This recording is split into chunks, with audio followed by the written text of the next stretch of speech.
Now, match number 1 would see Mark Trew. That's right. Mark Trew, ooh yeah, was in the house.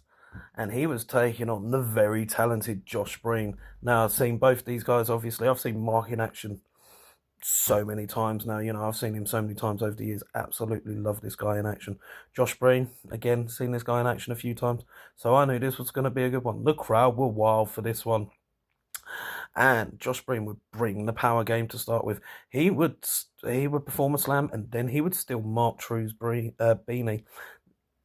Don't steal his beanie. At that point, Mark took charge. He took charge, and he began a beat down. Absolutely starting to beat down on Josh, on Breen. He was, yes, it was just right. These two, the fighting would end up out into the crowd, and you'd see Breen land some chops.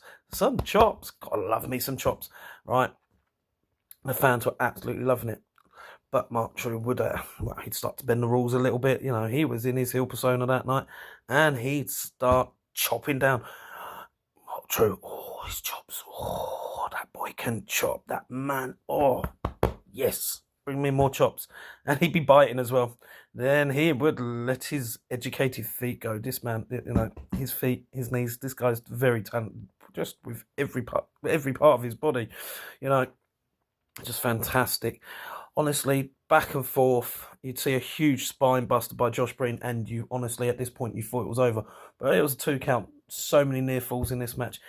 And to win the match, you would see Mark Trew hit running knees to the back of Breen's head and pick up the victory. Now, this, honestly, folks, this was a great match to start with. These two absolutely intense. Breen brought it like he always does. He's just, he's such a great wrestler to see. Always gives 100%, 110%. This guy just is great in the ring. Mark Trew, I believe this was his last one before he went off to Japan to compete with his tag team partner Kieran Lacey. And honestly, mate, Mark Trew's just phenomenal. Such a great talent. Honestly, just gets better and better with age.